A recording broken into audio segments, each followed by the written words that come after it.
co-founder of the social news and entertainment website Reddit, has been found dead. He certainly was a prodigy, although he never kind of thought of himself like that. He was totally unexcited about starting businesses and making money. There's a profound sense of loss tonight in Highland Park, Aaron Swartz' hometown, as loved ones say goodbye to one of the internet's brightest lights. Open access and computer activists are mourning his loss. An astonishing intellect. You talk to people who knew him. He was killed by the government, and MIT betrayed all of its basic principles. They wanted to make an example out of him, okay? Governments have an insatiable desire to control. He was potentially facing 35 years in prison and a $1 million fine. Raising questions of prosecutorial zeal and I would say even misconduct. Have you looked into that particular matter and reached any conclusions? Growing up, I slowly had this process of realizing that all the things around me that people had told me were just the natural way things were, the way things always would be, they weren't natural at all. They were things that could be changed, and they were things that, more importantly, were wrong and should change. And once I realized that, there was really kind of no going back.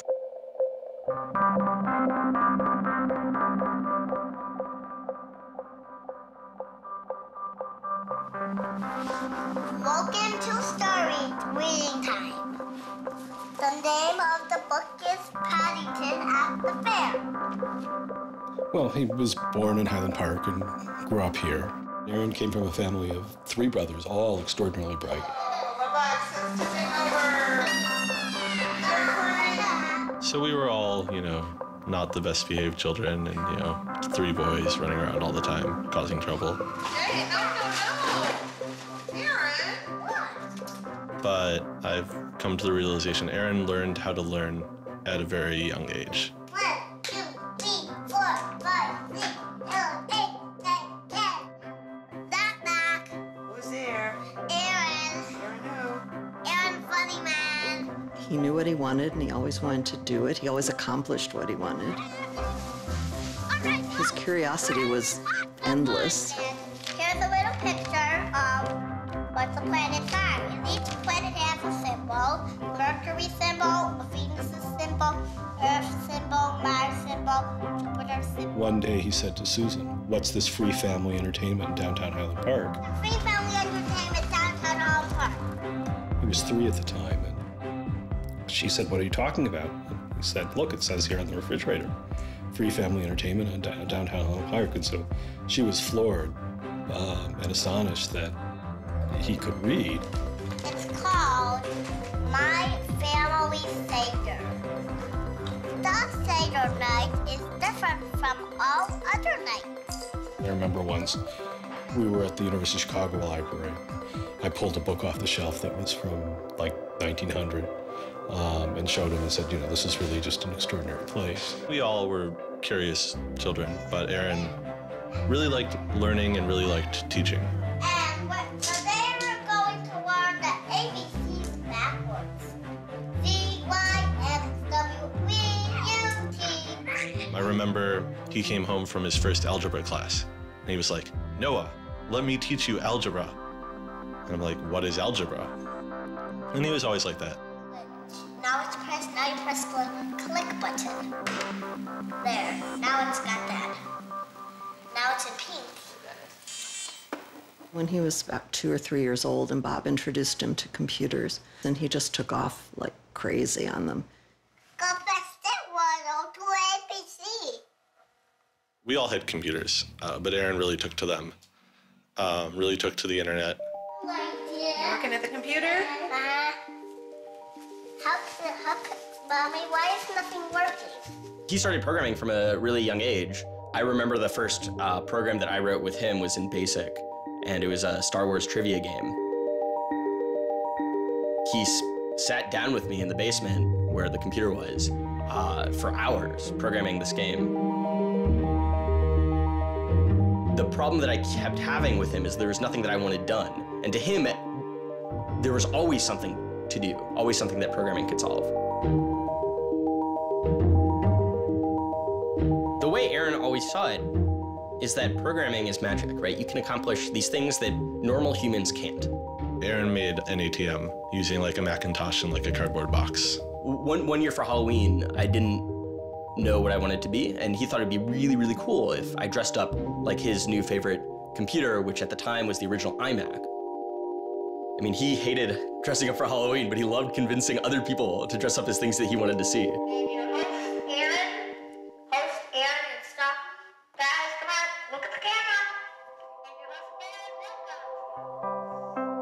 He made this website called The Info, where people can just fill in information. Like, I'm sure someone out there knows all about gold leafing. Why don't they write about that on this website? And then other people could come at a later point and read that information and edit the information if they thought it was bad. Not too dissimilar from Wikipedia, right? And this was before Wikipedia had begun, and this was developed by a 12-year-old in his room by himself, running on, you know, this tiny server using ancient technology. And one of the teachers responds like, "This is a terrible idea. You can't just like let anyone author the encyclopedia. The whole reason we have scholars is to write these books for us. How could you ever have such a terrible idea?" Me and my other brother would be like, "Oh, you know, yeah, Wikipedia is cool, but you know, we had that in our house like 5 years ago." Aaron's website, theinfo.org, wins a school competition hosted by the Cambridge-based web design firm Ars Digita. We all went to Cambridge for when he won the Ars Digita Prize. And, you know, we had no clue what Aaron was doing. It was obvious that the prize was really important. Aaron soon became involved with online programming communities, then in the process of shaping a new tool for the web. He comes up to me, it's like, "Ben, there's this really awesome thing that I'm working on. You need to hear about it." I'm like, "Yeah, what is it?" He says, "It's this thing called RSS." And he explains to me what RSS is. I'm like, why is that useful, Aaron? Like, is any site using it? Like, why would I want to use it? There was this mailing list for people who were working on RSS and XML more generally. And there was a person on it named Aaron Swartz who was combative but very smart and who had lots of good ideas. And he didn't ever come to the face-to-face meetings. And they said, you know, when are you gonna come out to one of these face-to-face meetings? And he said, you know, I don't think my mom would let me. I'm 14, I just turned 14. And so their first reaction was, well, you know, this colleague we've been working with all year was 13 years old while we were working with him, and he's only 14 now. And their second reaction was, Christ, we really want to meet him. You know, that's extraordinary. He was part of the committee that drafted RSS. What he was doing was to help build the plumbing for modern hypertext. And the piece that he was working on, RSS, was a tool that you can use to get summaries of things that are going on in other web pages. Most commonly, you would use this for a blog. You might have 10 or 20 people's blogs you want to read. You use their RSS feeds, these summaries of what's going on those other pages, to create a unified list of all the stuff that's going on. Aaron was really young, but he understood the technology and he saw that it was imperfect and looked for ways to help make it better.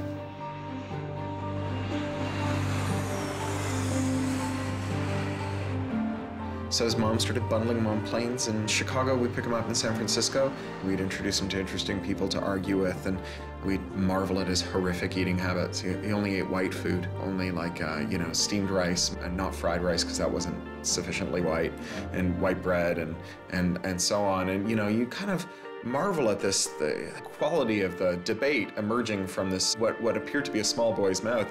And you think, you know, this is a kid who's really going to go somewhere if he doesn't die of scurvy. Aaron, you're up. I think the difference is that now you can't make companies, like Doc was saying. You can't have companies that just, you know, let's sell dog food over the internet, let's sell dog food over cell phones. But there's still a lot of innovation going on. I think if you don't see the innovation, maybe your head is in the sand. He takes on this alpha nerd personality where he's sort of like, I'm smarter than you, and because I'm smarter than you, I'm better than you, and I can tell you what to do. It's an extension of like him being kind of like a twerp. So you aggregate all these computers together and now they're solving big problems like searching for aliens and trying to cure cancer. First met him on IRC, on Internet Relay Chat. He didn't just write code. He also sort of got people excited about solving problems. He was a connector. The free culture movement has had a lot of his energy. I think Aaron was trying to make the world work. He was trying to fix it. He had a very kind of strong personality that definitely ruffled feathers at times. It wasn't necessarily the case that he was always comfortable in the world, and the world wasn't always comfortable with him. Aaron got into high school and was really just sick of school. He didn't like it. He didn't like any of the classes that were being taught. He didn't like the teachers. Aaron really knew how to get information. He was like, I don't need to go to this teacher to learn how to do geometry. I can just read the geometry book, and I don't need to go to the teacher to learn their version of American history. Like, I have 3 historical compilations here. I could just read them, and I'm not interested in that. I'm interested in the web. I was very frustrated with school. I thought, the teachers didn't know what they were talking about, and they were very domineering and controlling, and the homework was kind of a sham, and it was just all the way to pin students together and force them to do busy work. And, I started reading books about the history of education and how this educational system was developed, and, alternatives to it in ways that people could actually learn things as opposed to just regurgitating facts their teachers told them. And that kind of led me down this path of questioning things. Once I questioned the school I was in, I questioned the society that built the school, I questioned the businesses that the schools were training people for, and I questioned the government that, set up this whole structure.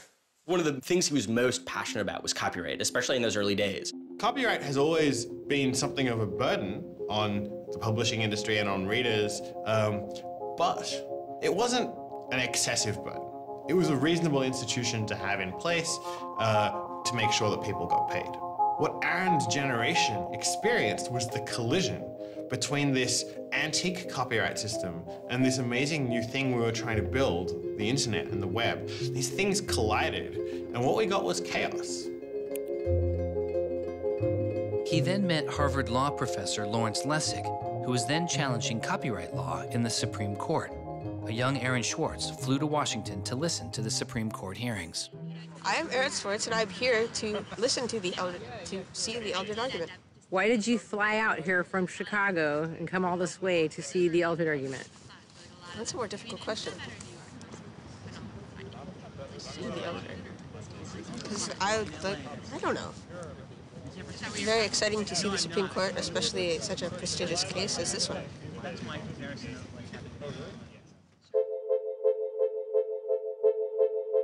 Lessig was also moving forward with a new way to define copyright on the internet. It was called Creative Commons.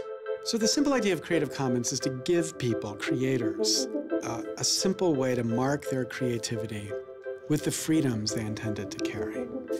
So if copyright is all about all rights reserved, then this is a kind of some rights reserved model. It's I want a simple way to say to you, here's what you can do with my work, even if there are other things which you need to get my permission before you could do. And Aaron's role was the computer part. How do you architect the licenses so they would be simple and understandable and expressed in a way that machines could process it? And people are like, why do you have this, 15-year-old kid writing the specifications for the Creative Commons? Don't you think that's a huge mistake? And Larry's like, the biggest mistake we would have is not listening to this kid.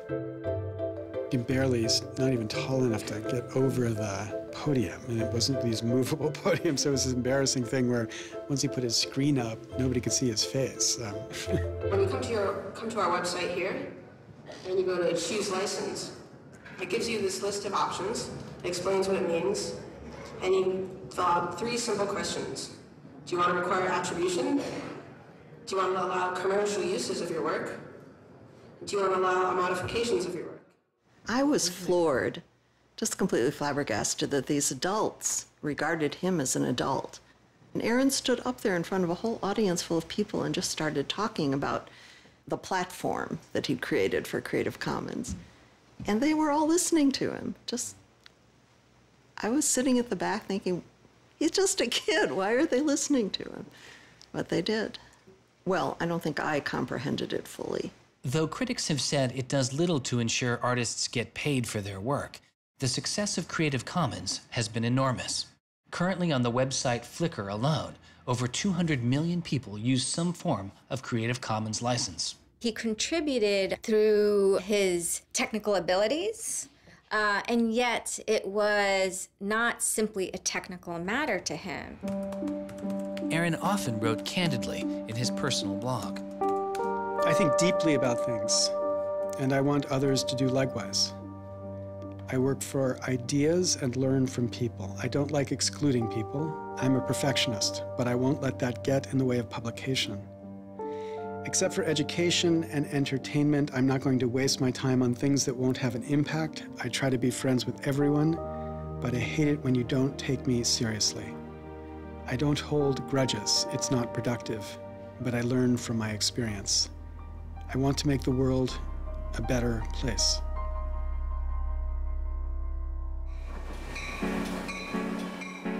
In 2004, Swartz leaves Highland Park and enrolls in Stanford University.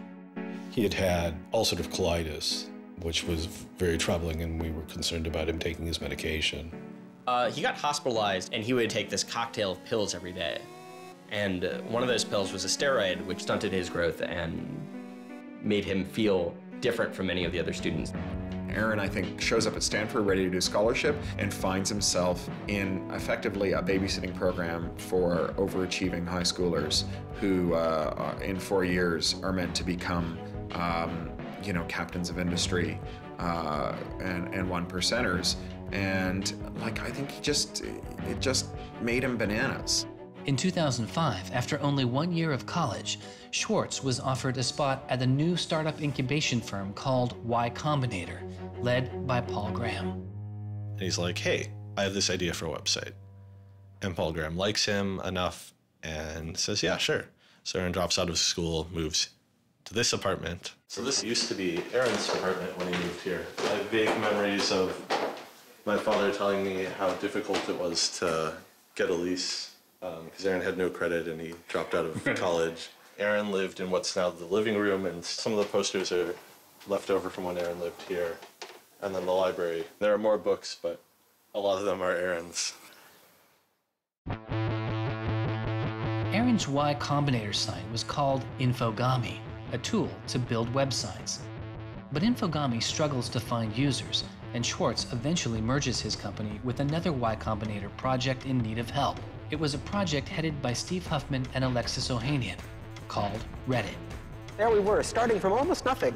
No users, no money, no code, and growing day by day into a hugely popular website. And it showed no signs of letting up. First we had 1,000 users, then 10,000, then 20,000, and on and on. It was just incredible. Reddit becomes huge, and it's a real sort of geeky corner of the internet. There's a lot of humor, there's a lot of art, and there's just people who flock to the site and make that site the main site they go to every morning to get their news. Reddit kind of just borders on chaos at some level. So on the one hand, it's a place where people discuss news of the day, technology, politics, and issues. And yet there is a lot of kind of not safe for work material, offensive material. There's some subreddits where trolls find a welcome home.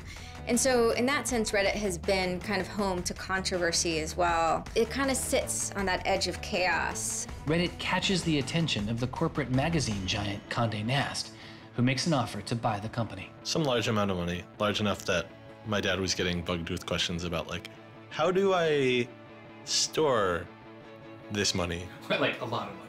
Like a lot of money. Like, probably more than $1 million, but I don't actually know. And he is how old at the time? 19, 20. So it was in this apartment. They like sat around on what predated these couches, hacking on Reddit. And when they sold Reddit, they threw a giant party and then all flew out to California the next day and left the keys with me.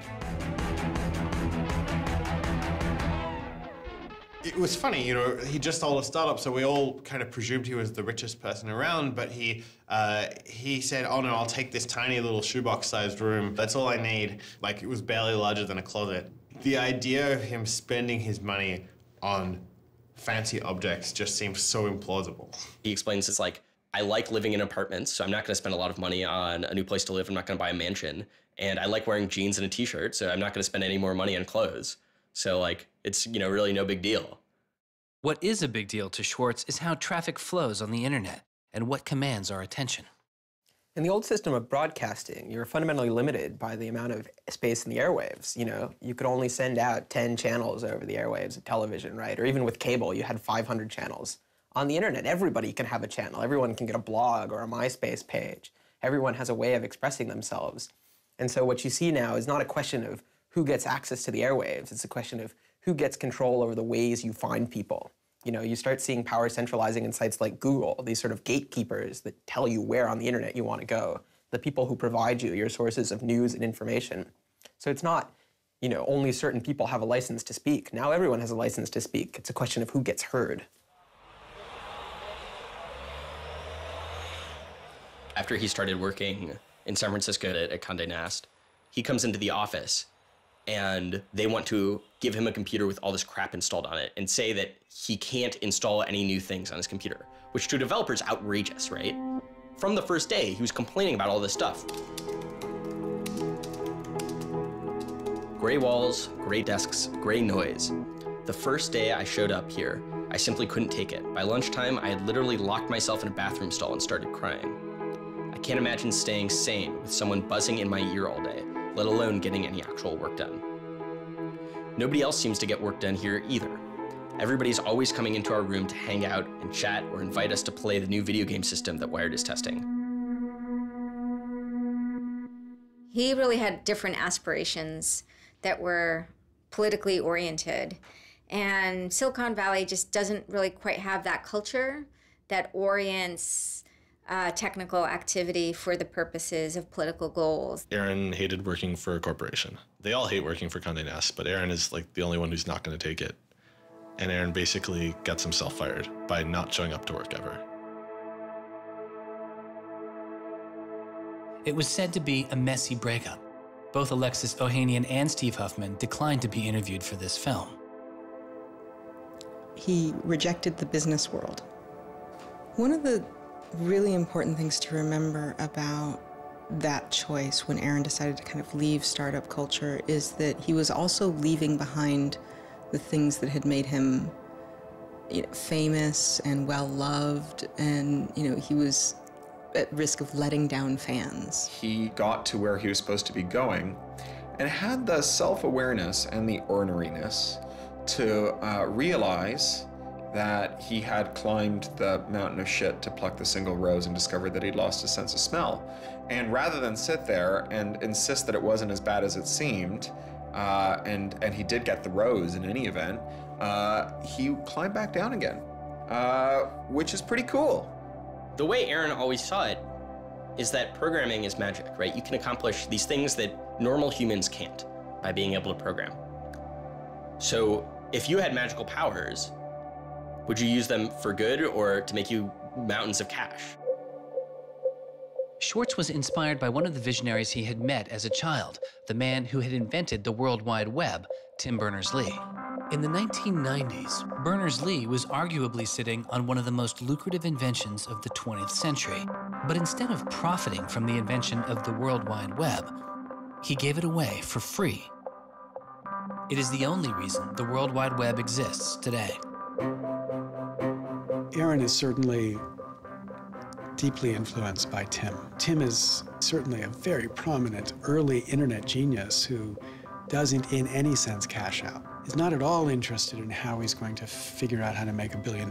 People would have seen, there's money to be made there. So there would have been lots of little webs instead of one big one. And one little web, and lots of little webs doesn't work because you can't follow links from one to the other. You know, you had to have the critical mass for this thing was the entire planet. So it's not going to work unless the whole planet can get on board.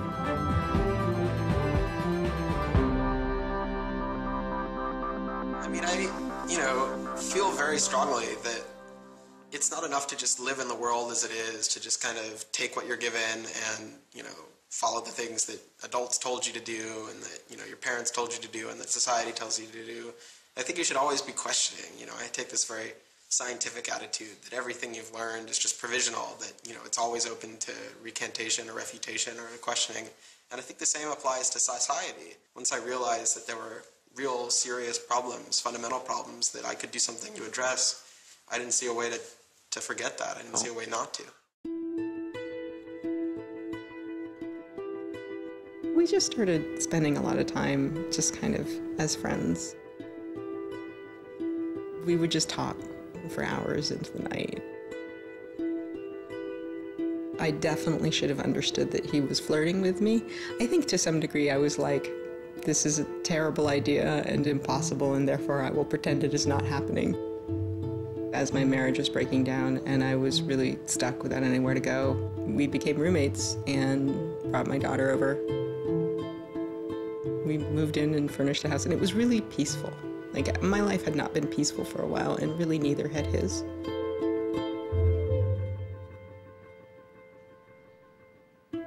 We were extremely close from the beginning of our romantic relationship. We were in constant contact, but we're both really difficult people to deal with. In a very Ally McBeal discussion, he confessed he had a theme song, and I made him play it for me.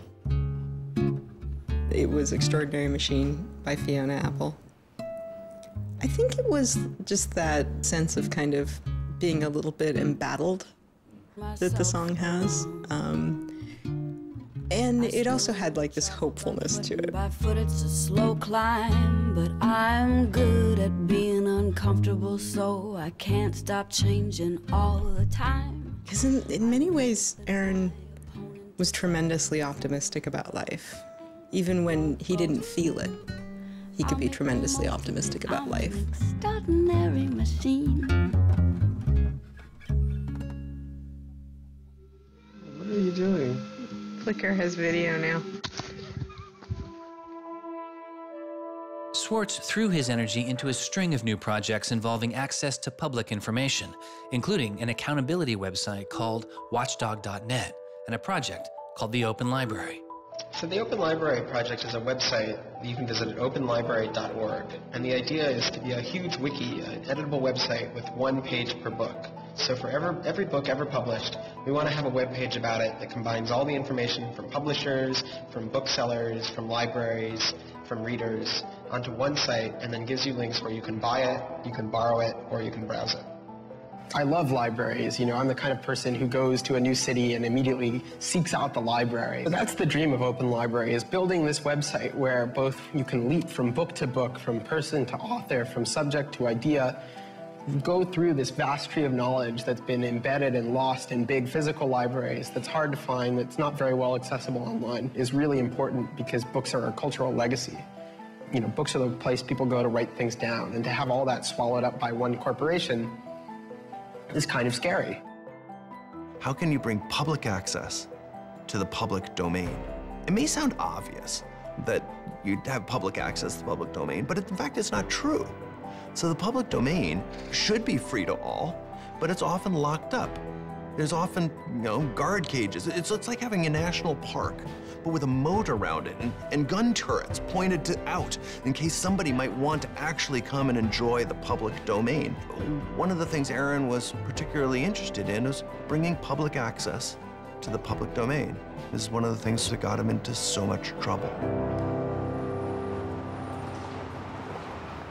I had been trying to get access to federal court records in the United States. What I discovered was a puzzling system called PACER, which stands for Public Access to Court Electronic Records. I started Googling, and that's when I ran across Carl Malamud. Access to legal materials in the United States is a $10 billion per year business. PACER is just this incredible abomination of government service. It's 10 cents a page.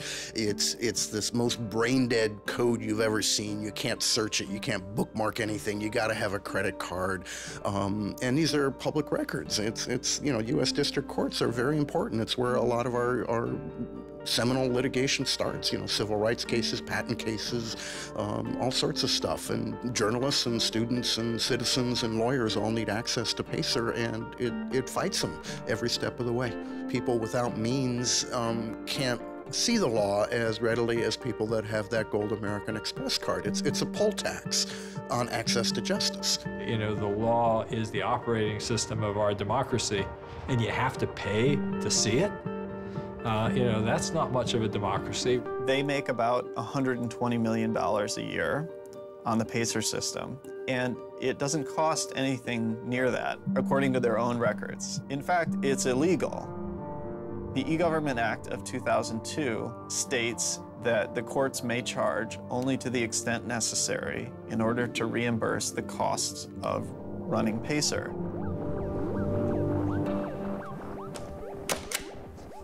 As the founder of public.resource.org, Malamud wanted to protest the PACER charges.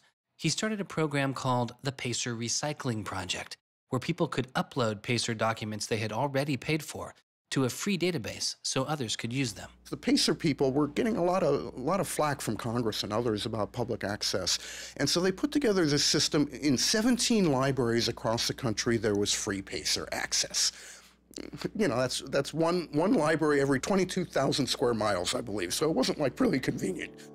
I encouraged volunteers to join the so-called thumb drive corps and download docs from the public access libraries, upload them to the PACER recycling site. People take a thumb drive into one of these libraries and they download a bunch of documents and they send them to me. And nothing, it was just a joke. In fact, when you clicked on thumb drive core, there was a Wizard of Oz, the Munchkins singing, so a little video clip came up. We represent the lollipop guild. But of course, I get this phone call from Steve Schultz and Aaron saying, gee, we'd like to join the thumb drive corps.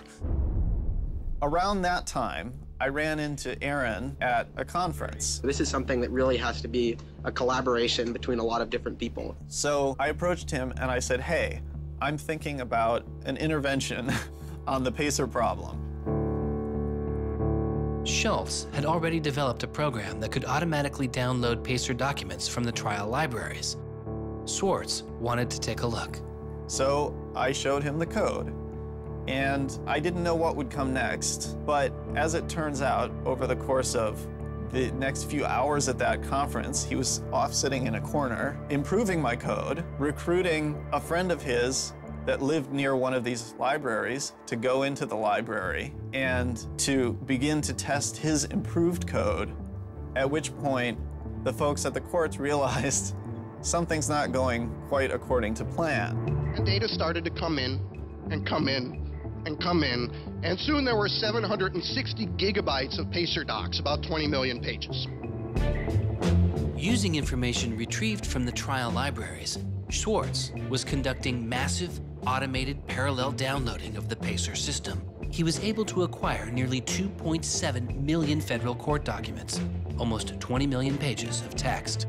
Now, I'll grant you that 20 million pages had perhaps exceeded the expectations of the people running the pilot access project, but surprising a bureaucrat isn't illegal. Aaron and Carl decided to go talk to the New York Times about what happened. They also caught the attention of the FBI, who began to stake out Schwartz's parents' house in Illinois. But I get a tweet from his mother saying, call me. It's like, oh my God, what the hell's going on here? And so I finally got a hold of Aaron, and Aaron's mother was like, oh my God, FBI, FBI, FBI. An FBI agent drives down our home's driveway trying to see if Aaron is in his room.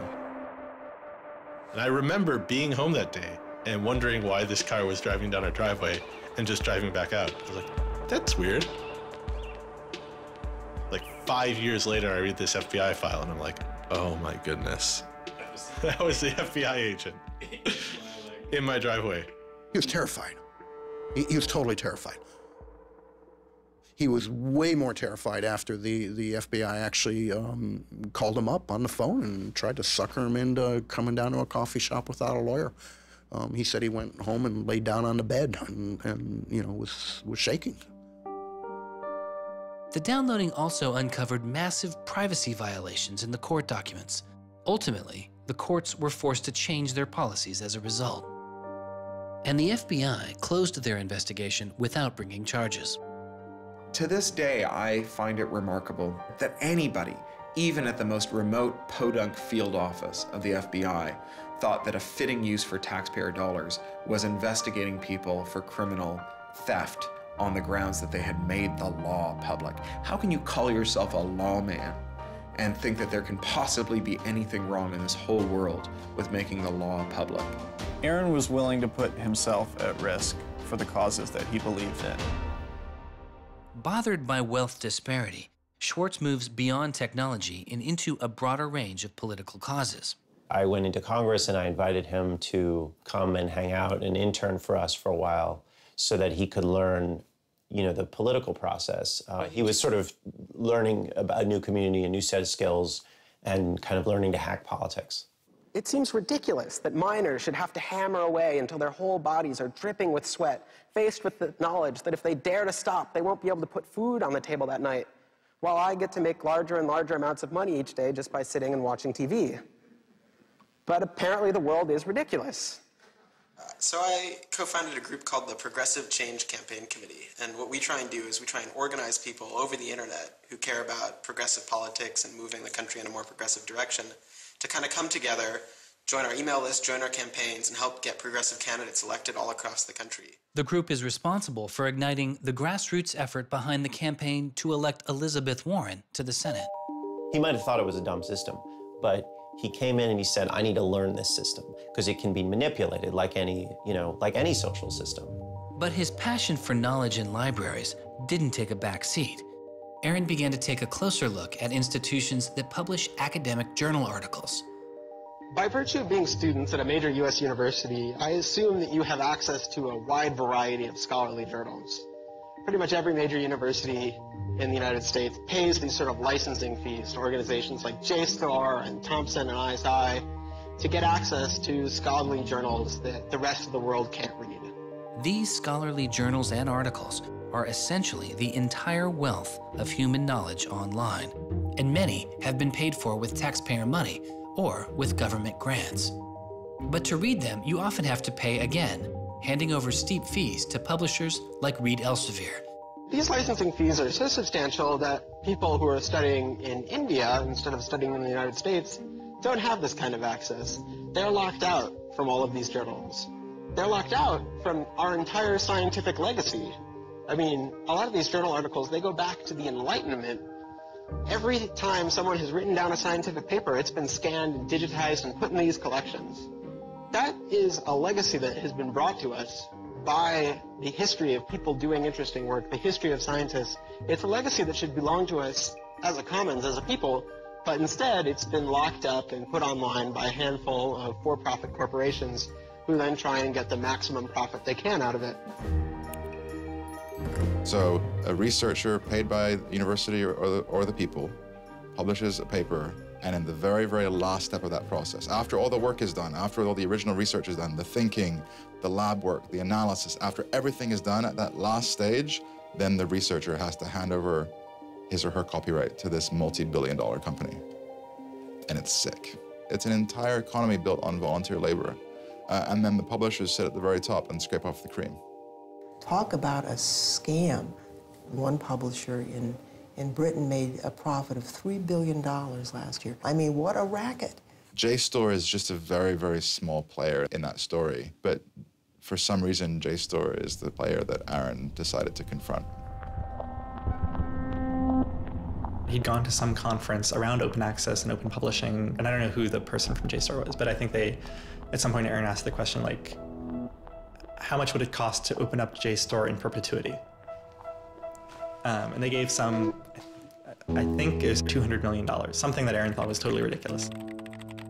Working on a fellowship at Harvard, he knew users on MIT's famously open and fast network Nextdoor had authorized access to the riches of JSTOR. Swartz saw an opportunity. You have a key to those gates. And with a little bit of shell script magic, you can get those journal articles. On September 24th, 2010, Swartz registered a newly purchased Acer laptop on the MIT network under the name Gary Host. The client name was registered as Ghost Laptop. He doesn't hack JSTOR in the traditional sense of hacking. The JSTOR database was organized, so it was completely trivial to figure out how you could download all the articles in JSTOR because it was basically numbered. It was basically, / number article 444,024, then 25, then 26. He wrote a Python script called keepgrabbing.py, which was like keep grabbing one article after another. The next day, Ghost Laptop begins grabbing articles, but soon the computer's IP address is blocked. For Swartz, it's barely a bump in the road. He quickly reassigns his computer's IP address and keeps downloading. Well, JSTOR and MIT take a number of steps to try to interfere with this when they notice that this is happening. And when the more modest steps don't work, then at a certain stage, JSTOR just cuts off MIT from having access to the JSTOR database. So there's this kind of cat and mouse game around getting access to the JSTOR database. Aaron ultimately, obviously, is the cat because he has more technical capability than the JSTOR database people do in defending them. And eventually, there was an unlocked supply closet in the basement of one of the buildings. And he went, instead of going through Wi-Fi, he went down there and he just plugged his computer directly into the network and just left it there with an external hard drive downloading these articles to the computer. Unknown to Swartz, his laptop and hard drive had been found by authorities. They didn't stop the downloads. Instead, they installed a surveillance camera. They found the computer in this room in the basement of an MIT building.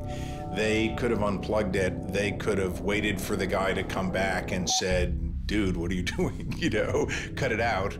Who are you? And they could have done all that kind of stuff, but they didn't. What they wanted to do was film it to gather evidence to make a case. That's the only reason you film something like that.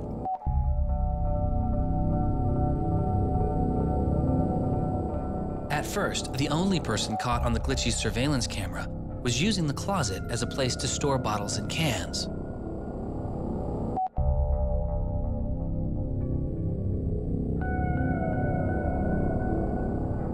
But days later, it caught Swartz.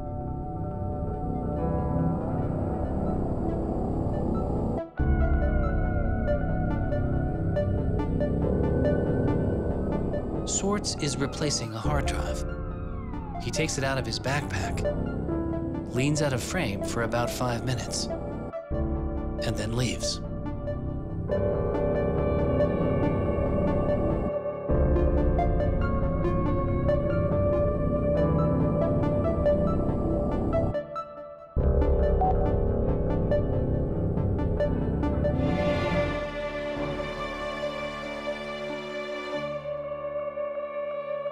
And then they organized a stakeout where as he was biking home from MIT, these cops came out from either side of the road or something like that and started going after him.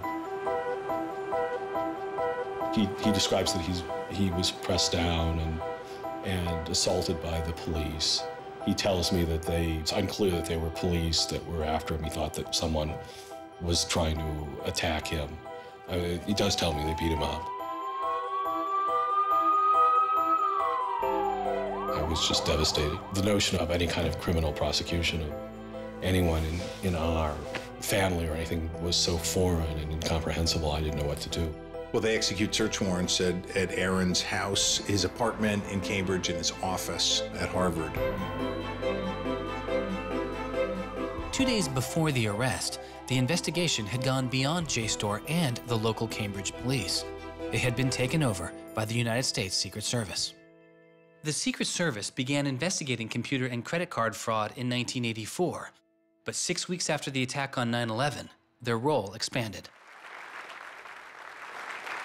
President Bush used the Patriot Act to establish a network of what they called electronic crimes task forces.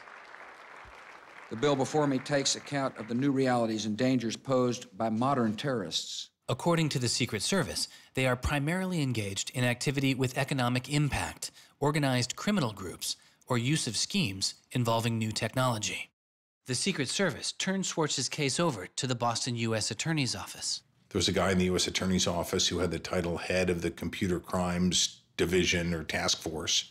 I don't know what else he had going, but you're certainly not much of a computer crimes prosecutor without a computer crime to prosecute. So he jumped on it, kept it for himself, didn't assign it to someone else within the office or the unit, and that's Steve Hyman. Prosecutor Stephen Hyman has been largely out of public view since the arrest of Aaron Swartz, but he can be seen here in an episode of the television show American Greed, filmed around the time of Aaron's arrest. He is describing his previous case against the notorious hacker Alberto Gonzalez, a case that garnered Hyman enormous press attention and accolades. Gonzalez masterminded the theft of over 100 million credit card and ATM numbers, the largest such fraud in history. Here, Hyman, describing Gonzalez, gives his view on the hacker mindset. These guys are driven by a lot of the same things that we're driven by. They have an ego, they like challenge, and of course they like money and everything you can get from money. One of the suspects implicated in the Gonzalez case was a young hacker named Jonathan James. Believing Gonzalez's crimes would be pinned on him, James committed suicide during the investigation. In an early press release describing the government's position in the case of Aaron Swartz, Hyman's boss, U.S. Attorney for the District of Massachusetts Carmen Ortiz, said this: "Stealing is stealing, whether you use a computer command or a crowbar, and whether you take documents, data, or dollars." It's not true. It's obviously not true. I'm not saying it's harmless, and I'm not saying that we shouldn't criminalize stealing of information, but you've got to be much more subtle in trying to figure out exactly which kinds of harms are harmful here. So the thing about a crowbar is every time I break into a place with a crowbar, I do damage. There's no doubt about it. But when Aaron writes a script that says download, download, download 100 times in a second, there's no obvious damage to anybody. If he does that for the purpose of gathering archive to do academic research on it, there is never any damage to anybody.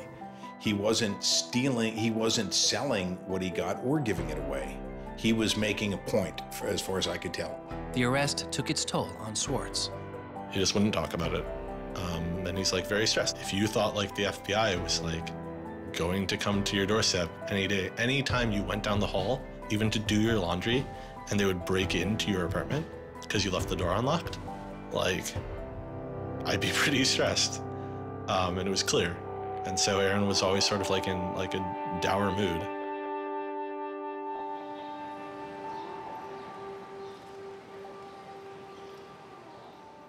He wouldn't give off any sensitive information about his whereabouts during this time because he was so afraid that the FBI would be waiting for him. It was a time of unprecedented social and political activism. Time magazine would later name as their 2011 Person of the Year, the protester. There was a kind of hotbed of hacker activity going on.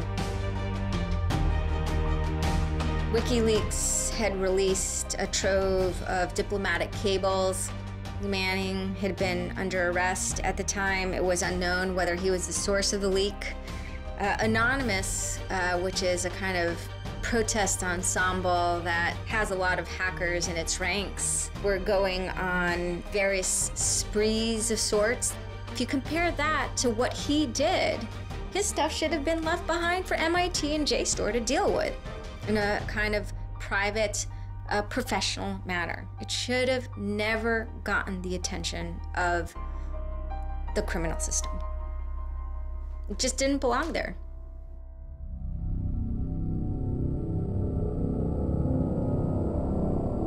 Before he was indicted, Swartz was offered a plea deal that involved 3 months in prison, time in a halfway house, and a year of home detention, all without the use of a computer. It was on the condition that Swartz plead guilty to a felony. Here we are. We have no discovery, no evidence whatsoever about what the government's case is, and we have to make this immense decision where the lawyer is pushing you to do this, the government is giving you a non-negotiable demand, and you're told that your likelihood of prevailing is small, so whether you're guilty or not, you're better off taking the deal. Boston has its own computer crimes division, with lots of lawyers, probably more lawyers than they need. So, you know, you can imagine all sorts of cases where it'd be really hard to prosecute because you've got some criminals in Russia or you've got some people inside of a corporation are going to have $500 lawyers or $700 an hour lawyers sitting down against you. And then you've got this case with this kid, which is pretty easy to prove that he did something, and he's already marked himself as a troublemaker with the FBI, so why not go as tough as you can in here against that guy? It's good for you, the prosecutor, it's good for the Republic, because you're fighting all those terrorist types. I was so scared. I was so scared of having my computer seized. I was so scared of going to jail because of my computer being seized. I had confidential material from sources from my previous work on my laptop. And that is above all my priority, is to keep my sources safe. I was so scared of what was going to happen to Ada. Aaron told me that they'd offered him a deal, and he finally just said that he would take it if I told him to. And I came real close to saying take it. He had developed like serious political aspirations in the intervening time between when, that moment when he ended that entrepreneurial startup life and begun this new life that had come to this political activism. And he just didn't believe that he could continue in his life with a felony. He said to me one day, we were walking by the White House, and he said to me, they don't let felons work there.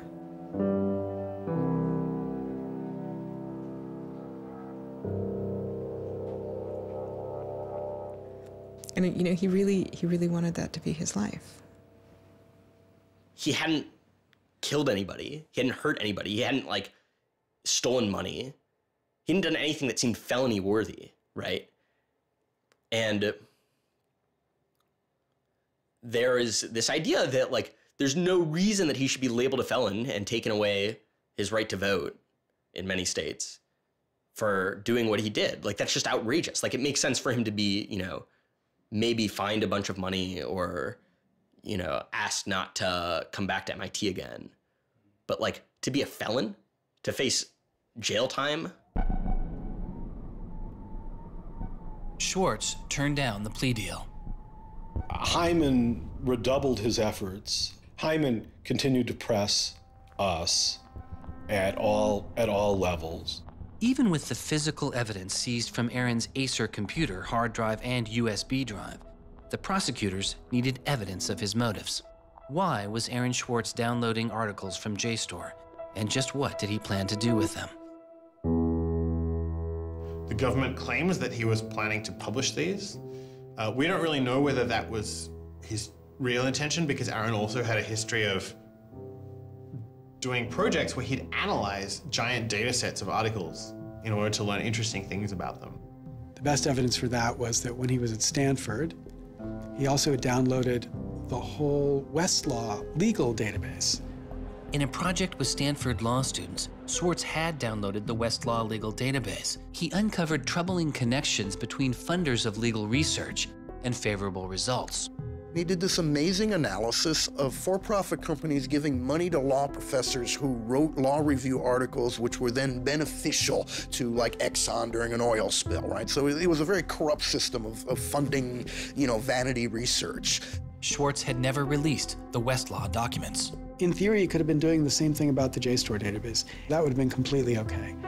If he were, on the other hand, intending to create a competitive service to JSTOR, we're going to set up our own, access to the Harvard Law Review and charge, money for it, then, okay, now it seems like criminal violation because you're commercially trying to exploit this material, but it's kind of crazy to imagine that's what he was doing.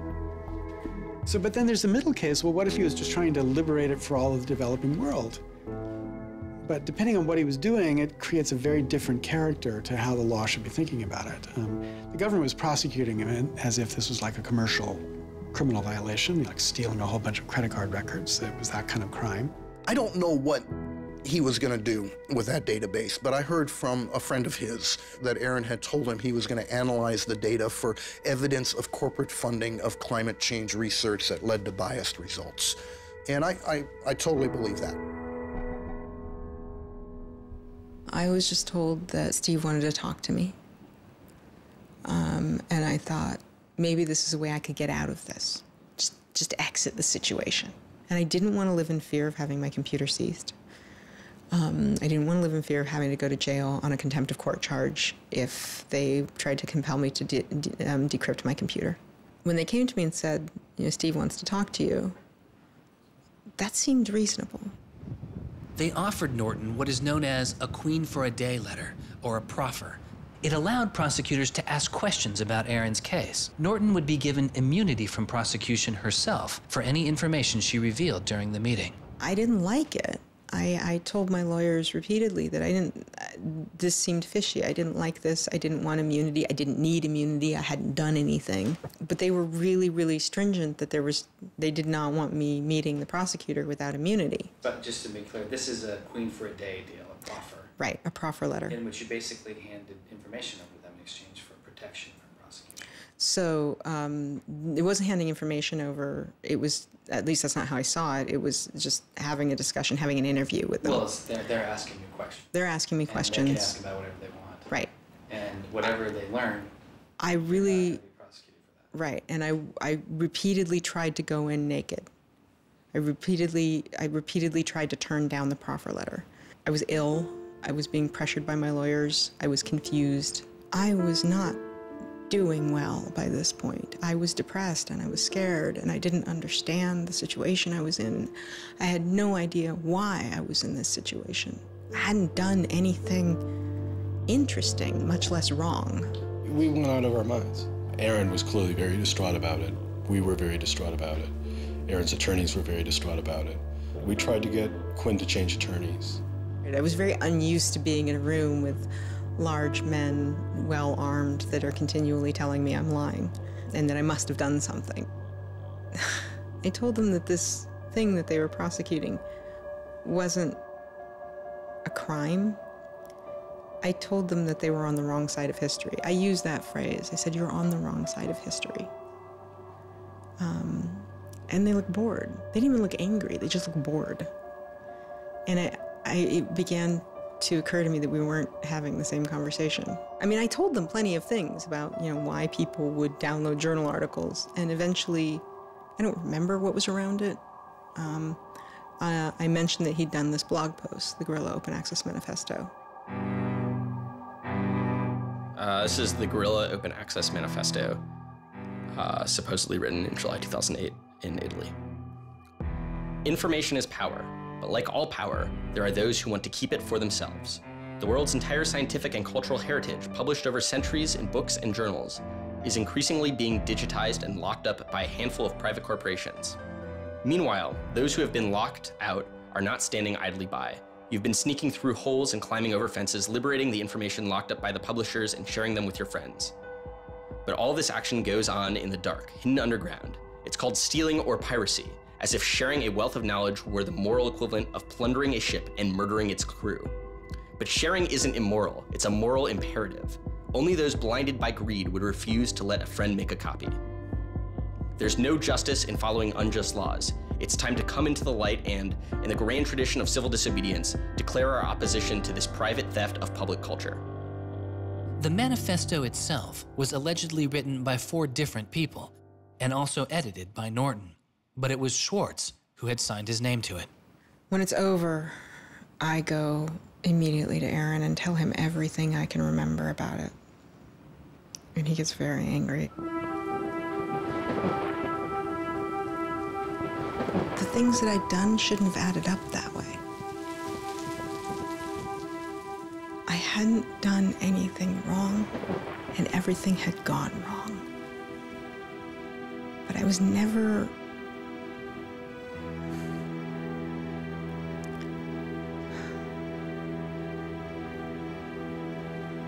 I'm still angry.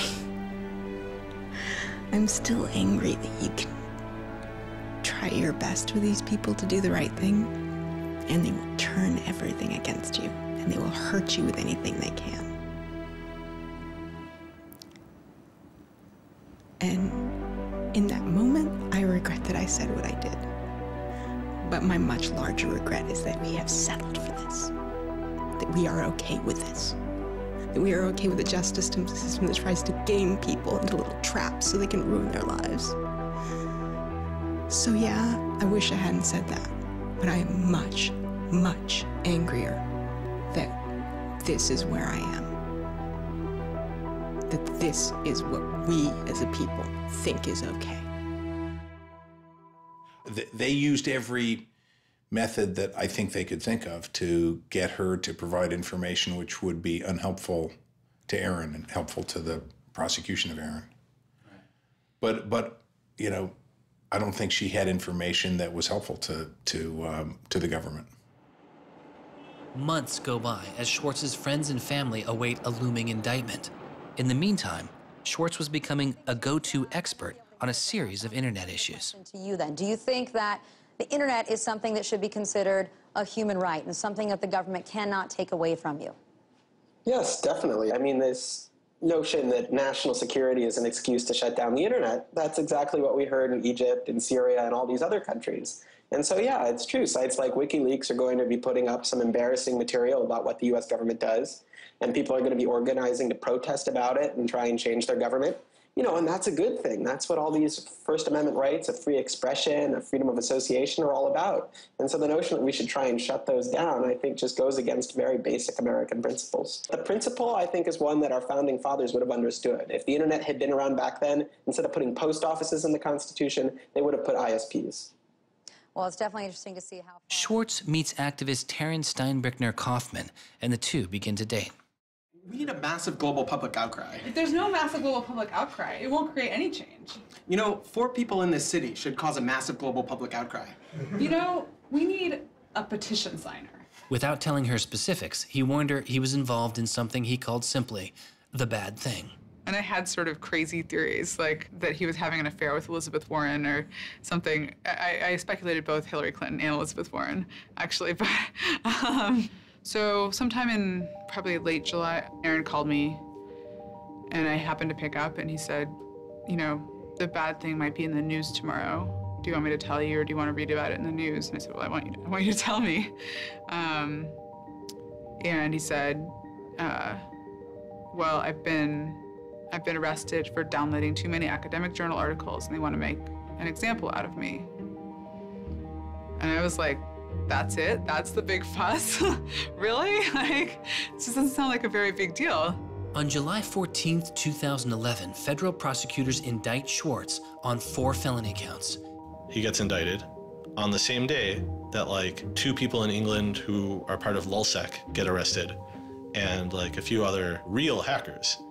And Aaron is just, like, someone who kind of looks like a hacker, enough that they can, like, you know, put his head on a stake and, like, put it on the gates. Aaron went to surrender, and they arrested him. They then strip searched him, took away his shoelaces, took away his belt, and left him in solitary confinement. The District of Massachusetts United States Attorney's Office released a statement saying Swartz faces up to 35 years in prison, to be followed by 3 years of supervised release, restitution, forfeiture, and a fine of up to $1 million. He is released on $100,000 bail. The same day, the primary victim in the case, JSTOR, formally drops all charges against Swartz and declines to pursue the case. JSTOR, they weren't our friends, they weren't helpful or friendly to us, but they also were just kind of like, we're not part of this. JSTOR and their parent company, Ithaca, also sidestepped requests to talk with this film. But at the time, they released a statement saying it was the government's decision whether to prosecute, not JSTOR's. And so it's our belief that with that, the case will be over. That we should be able to get Steve Hyman to drop the case or settle it in some rational way.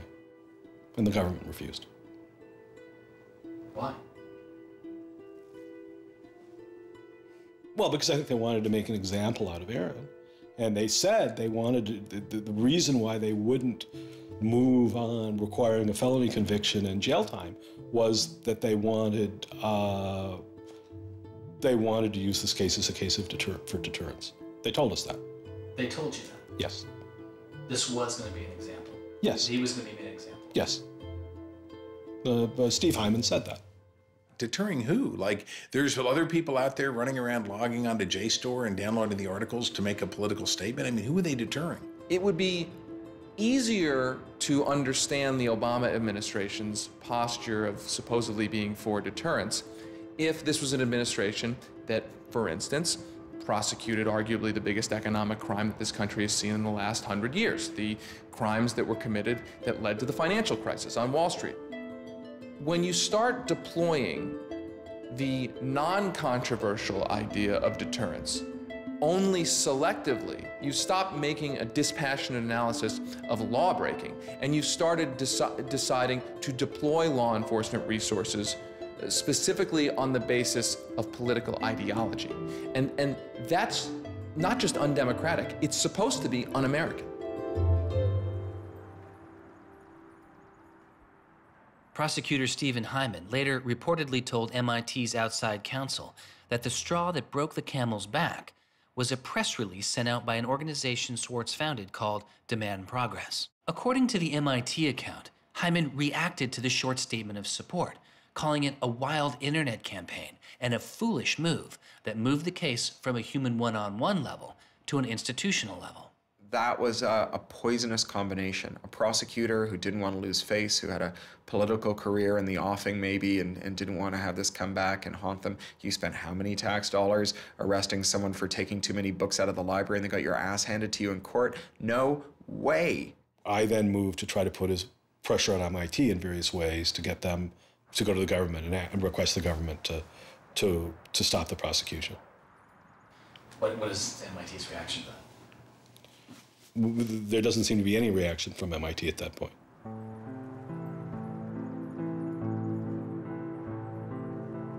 MIT doesn't defend Aaron, which to people inside of the MIT community seems outrageous because MIT is a place that encourages hacking in the biggest sense of the word. At MIT, the idea of going and running around on roofs and tunnels that you weren't allowed to be in was not only a rite of passage, it was part of the MIT tour.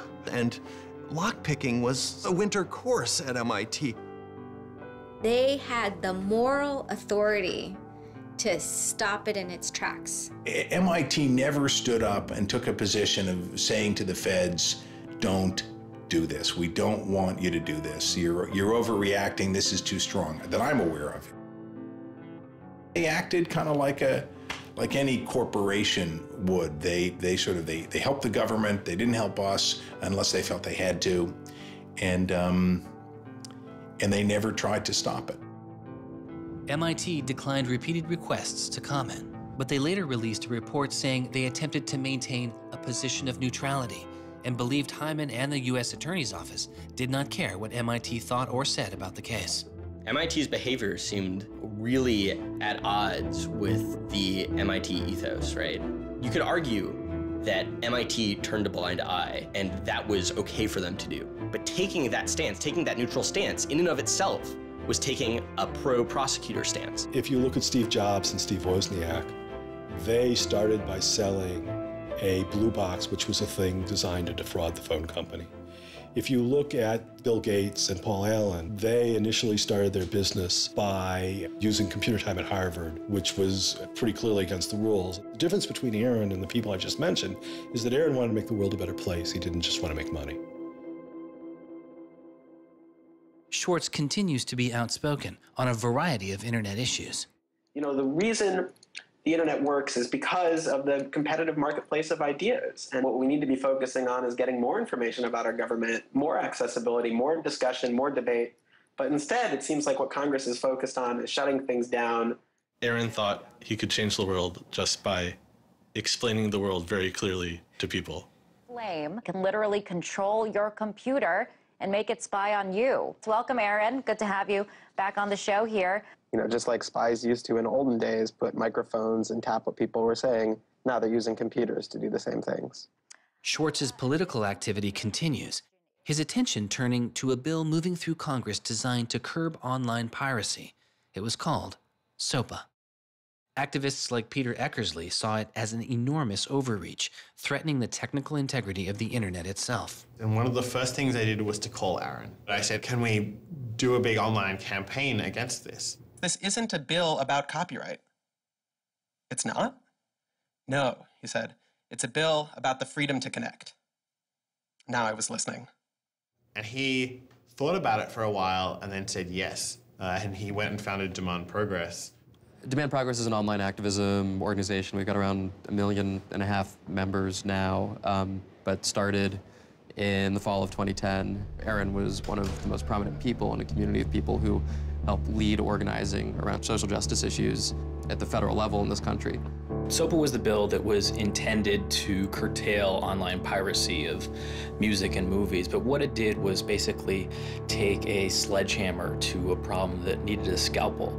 If passed, the law would allow a company to cut off finances to entire websites without due process, or even to force Google to exclude their links. All they needed was a single claim of copyright infringement. It pitted the titans of traditional media against a new and now far more sophisticated remix culture. It makes everyone who runs a website into a policeman.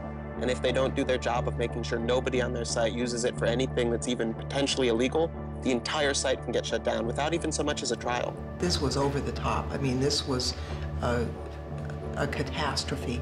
This bill poses a serious threat to speech and civil liberties for all who use the internet. There were only a handful of us who said, look, we're not for piracy either, but it makes no sense to destroy the architecture of the internet, the domain name system, and so much that makes it free and open in the name of fighting piracy. And Aaron got that right away. The freedoms guaranteed in our Constitution, the freedoms our country had been built on, would be suddenly deleted. New technology, instead of bringing us greater freedom, would have snuffed out fundamental rights we'd always taken for granted. And I realized that day, talking to Peter, that I couldn't let that happen. When SOPA was introduced in October 2011, it was considered inevitable. Our strategy when it first came out was to hopefully slow the bill down, maybe weaken it a little bit, but even we didn't think that we would be able to stop this bill. Having worked in Washington, what you learn is that typically in Washington, the legislative fights are fights between different sets of corporate moneyed interests. They're all duking it out to pass legislation. And the fights that are the closest are when you have one set of corporate interests against another set of corporate interests, and they're financially equally matched in terms of campaign contributions and lobbying. Those are the closest ones. The ones that aren't even fights, typically, are ones where all the money is on one side, all the corporations are on one side, and it's just millions of people on the other side. I haven't seen anything like PIPA and SOPA in all my time in public service. There were more than 40 United States senators on that bill as co-sponsors. So there were already a long, long way to getting the 60 votes to have it clear all the procedural hoops. Even I began to doubt myself. It was a rough period.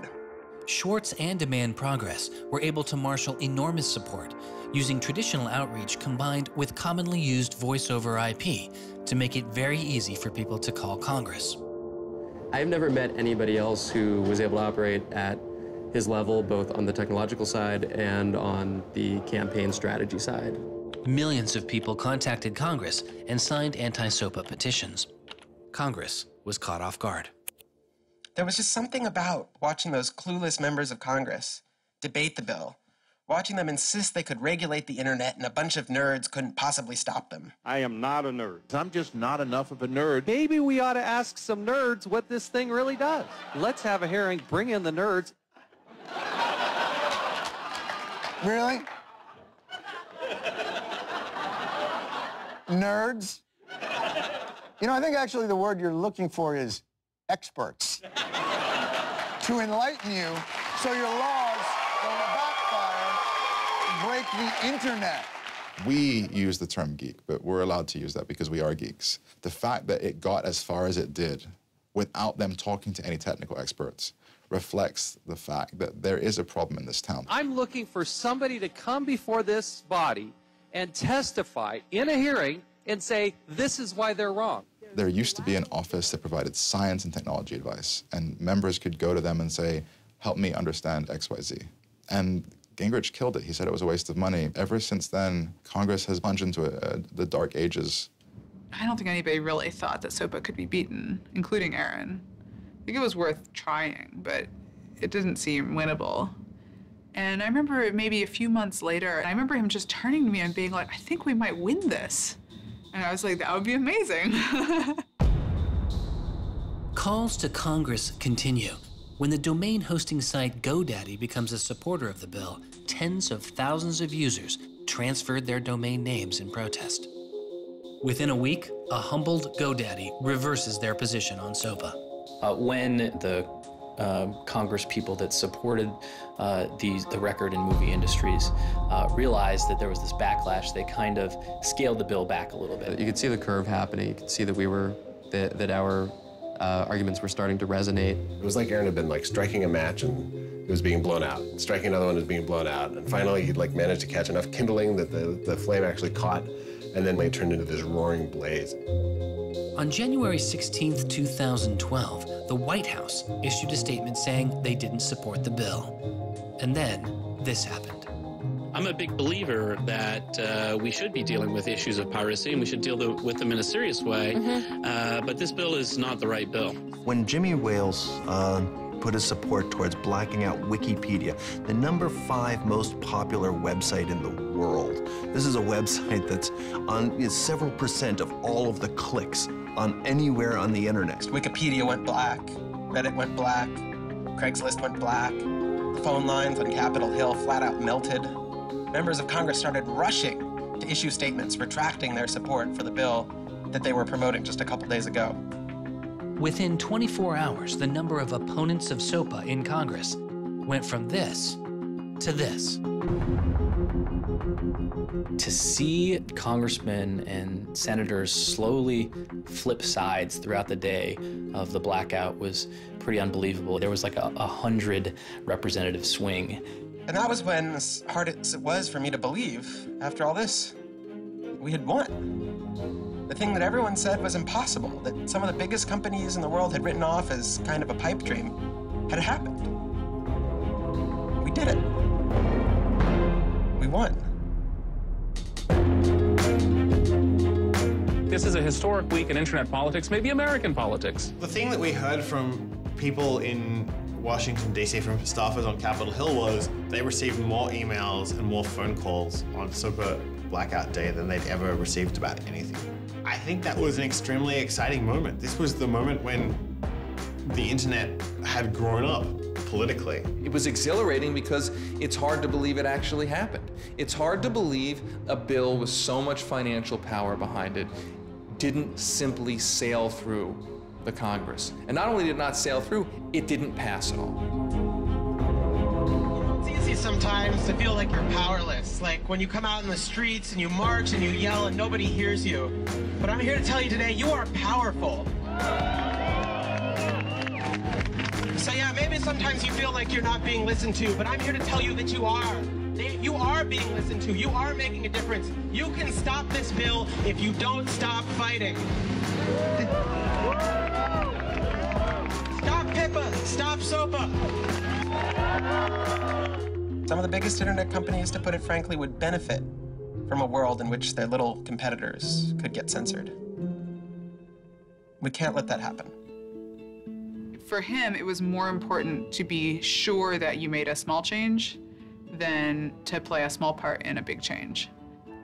But SOPA was like playing a major part in a major change. And so for him, it was kind of this proof of concept, like, okay, what I want to do with my life is change the world.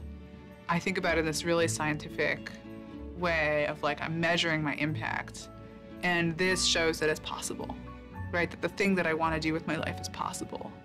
I have proved that I can do it, that I, Aaron Swartz, can change the world. For a guy who never really thought he had done much, which was Aaron, it was one of the few moments where you could really see that he felt like he had done something good. Feeling like here is his maybe one and only victory lap. Everyone said there was no way we could stop SOPA. We stopped it. This is 3 outrageously good victories, and the year isn't even over yet. I mean, if there's a time to be positive, it's now. You know, he wins at SOPA a year after he's arrested It's not unambiguously happy moments. There's a lot going on. He's so attuned towards participating in the political process, you can't stop him. The list of organizations Swartz founded or co-founded is enormous. And years before Edward Snowden would expose widespread internet surveillance, Swartz was already concerned. It is shocking to think that the accountability is so lax that they don't even have sort of basic statistics about how big the spying program is. And if the answer is, oh, we're spying on so many people we can't possibly even count them, then that's an awful lot of people, right? It would be one thing if they said, look, you know, we know the number of telephones we're spying on, we don't know exactly how many real people that corresponds to, but they just came back and said, we can't give you a number at all. That's pretty, I mean, it's scary is what it is. Well, that's scary. You know, they put incredible pressure on him, took away his, you know, all of the money he had made. They, you know, threatened to take away his physical freedom. Why'd they do it, you know? I mean, well, why are they going after whistleblowers, you know? Why are they going after people who tell the, you know, who tell the truth about all sorts of things? I mean, from the banks to the, you know, to war, to just sort of government transparency. So secrecy serves those who are already in power. And we are living in an era of secrecy that coincides with an era where the government is doing also a lot of things that are probably illegal and unconstitutional. So those two things are not coincidences. It's very clear that this technology has been developed not for small countries overseas, but right here for use in the United States by the U.S. government. The problem with the spying program is it's this sort of long, slow expansion, you know, going back to the Nixon administration, right? Obviously, it became big after 9/11 under George W. Bush, and Obama has continued to expand it, and the problems have slowly grown worse and worse. But there's never been this moment you can point to, say, okay, we need to galvanize opposition today because today is when it matters. Instead, it's mattered for. The prosecution, in my estimation, of Aaron Swartz was about sending a particular laser-like message to a group of people that the Obama administration sees as politically threatening. And that is essentially the hacker, the information, and the democracy activist community. And the message that the Obama administration wanted to send to that particular community was, in my estimation, we know you have the ability to make trouble for the establishment. And so we are going to try to make an example out of Aaron Swartz to scare as many of you as possible into not making that trouble. And the government said, oh, the legal opinions we're using to legalize the spying program are also classified. So we can't even tell you which laws we're using to spy on you. You know, every time they can say, oh, this is another instance of cyber war, the cyber criminals are attacking us again, we're all in danger, we're all under threat. They use those as excuses to push through more and more dangerous laws. And so just to follow that up, like personally, how do you feel the fight is going, I guess? It's up to you. I know, but we gotta like, you know. You know,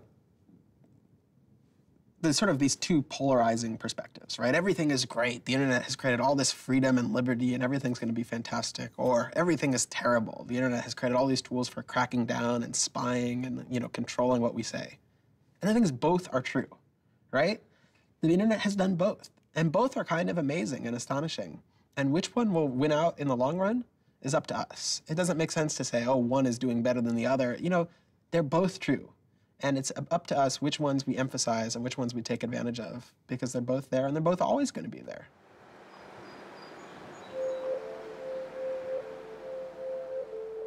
On September 12, 2012, federal prosecutors filed a superseding indictment against Swartz, adding additional counts of wire fraud, unauthorized access to a computer, and computer fraud. Now, instead of 4 felony counts, Swartz was facing 13. The prosecution's leverage had dramatically increased, as did Swartz's potential jail time and fines. They filed a separate indictment to add more charges, and they had a theory about why this conduct constituted a number of federal crimes, and that a very significant sentence could attach to it under the law. That theory, and much of the prosecution's case against Swartz, involved a law created originally in 1986. It is called the Computer Fraud and Abuse Act. The Computer Fraud and Abuse Act was inspired by the movie War Games with Matthew Broderick, which is a great movie. I have you now. In this movie, a kid gets the ability through the magic of computer networks to like launch a nuclear attack. You know, that's not actually possible, and it certainly wasn't possible in the 80s, but apparently this movie scared Congress enough to pass the original Computer Fraud and Abuse Act. This is a law that's just behind the times. For example, that penalizes terms of service kinds of arrangements. You can have something like eHarmony or Match.com, and somebody sort of inflates their own personal characteristics, and all of a sudden, depending on the jurisdiction and the prosecutors, they could be in a whole host of troubles. We all know what terms of use are. Most people don't read them, but not abiding by their terms could mean you are committing a felony. The website terms of service often say things like, be nice to each other, or don't do anything that's improper. The idea that the criminal law has anything to say about these kinds of violations, I think strikes most people as crazy. The examples get even more crazy. Until it was changed in March of 2013, the terms of use on the website of Hearst's 17 magazine said you had to be 18 in order to read it. I would say that the way the CFA has been interpreted by the Justice Department, we are probably all breaking the law. Vague and prone to misuse, the CFAA has become a one-size-fits-all hammer for a wide range of computer-related disputes. Though not the only factor in his case, 11 of the 13 charges against Swartz involved the Computer Fraud and Abuse Act. The question why hangs over much of the story of Aaron Swartz. Just what was motivating the government, and what would their case have been? The Department of Justice declined requests for answers, but Professor Oren Kerr is a former prosecutor who has studied the case. So I think I come about this case from a different direction than other people on a number of reasons. I was a federal prosecutor at the Justice Department for 3 years before I started teaching.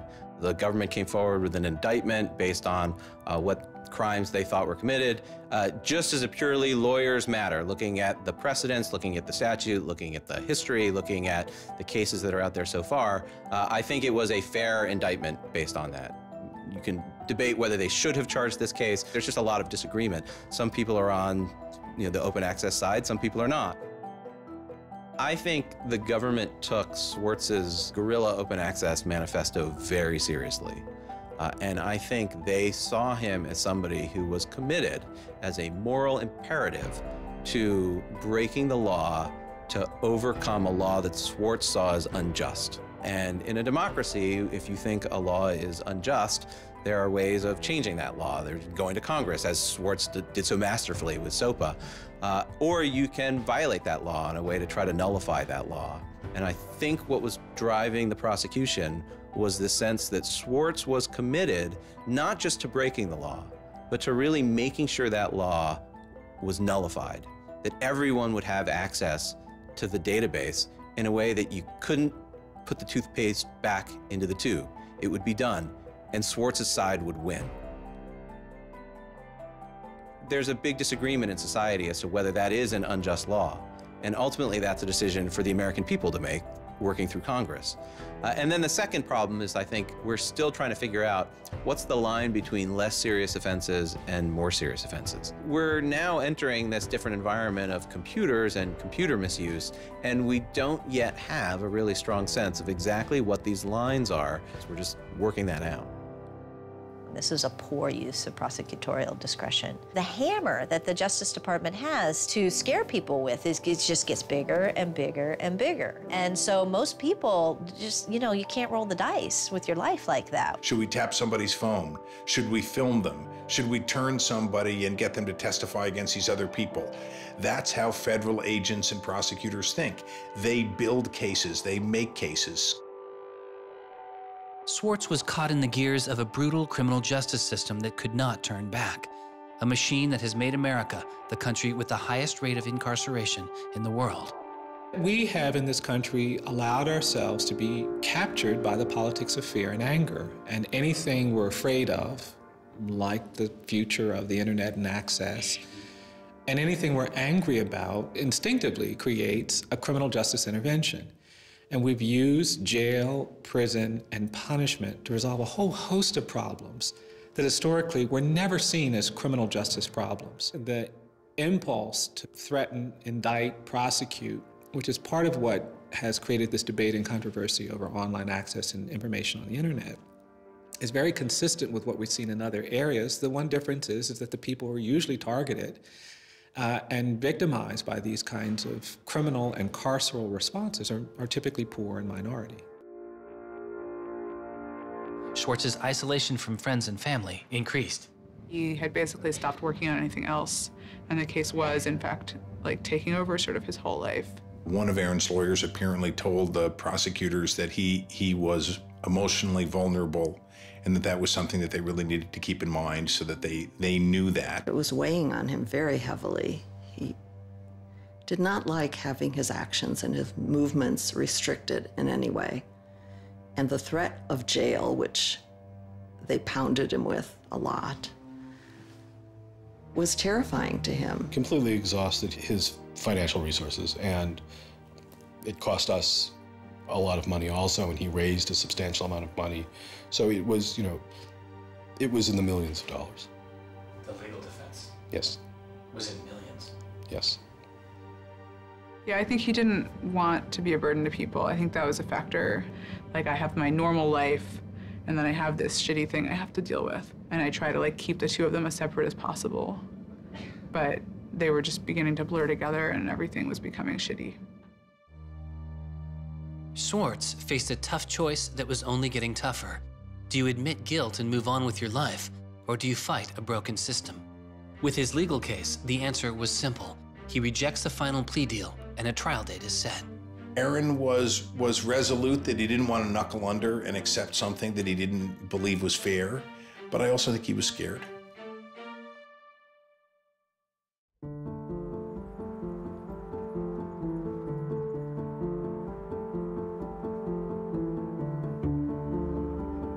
I don't think they would have convicted Aaron. I think we would have walked him out of that courthouse, and I would have given him a big hug, and we would have walked across that little river in Boston and gone and had a couple of beers. I really thought that we were right. I thought that we were going to win the case. I thought that we could win the case. He didn't talk about it very much, but you could see the enormous pain that he was going through.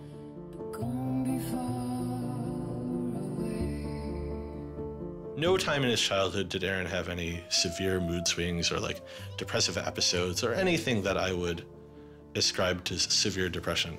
And it's possible, he was depressed. People get depressed.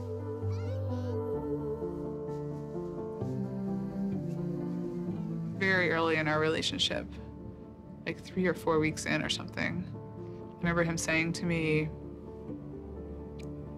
that I was a lot stronger than he was. He was brittle in a lot of ways. Things were a lot harder for him than for a lot of people. It was part of his brilliance, too. I think he probably had something like clinical depression in his early 20s. I don't think he did when I was with him. He wasn't a joyful person, but that's different from being depressed. He was just under such enormous pressure for 2 years straight. He just didn't want to do it anymore. He was just I just think it was too much.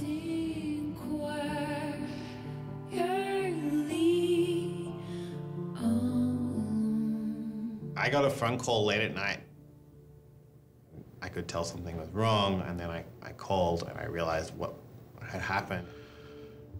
A co-founder of the social news and entertainment website Reddit has been found dead.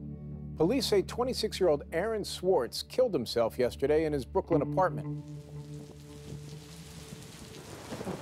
I just thought, we've lost one of the most creative minds of our generation. It was like the whole world fell apart in that moment.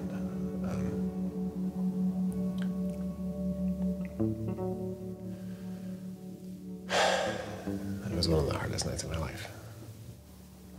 So I kept screaming, I can't hear you. What did you say? I can't hear you. I can't, that's it.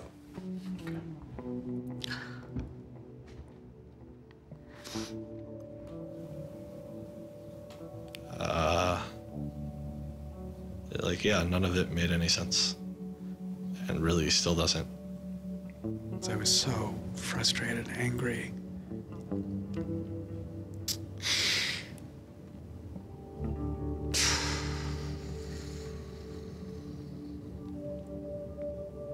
you know, tried to explain it to my kids. My 3-year-old told me that the doctors would fix him.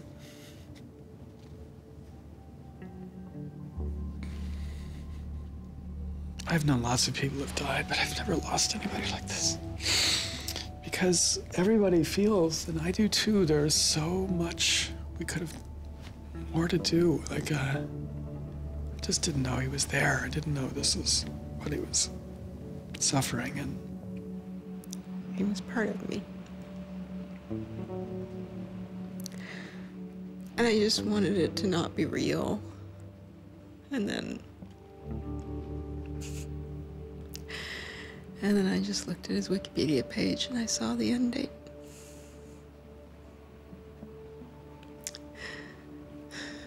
To 2013.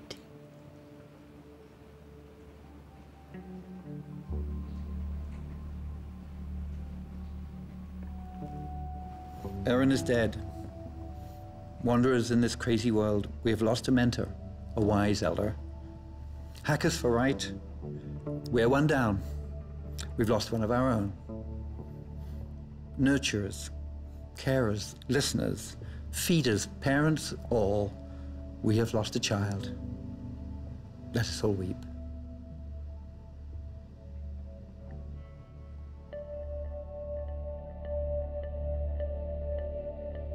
my first thought was, well, what if nobody even notices?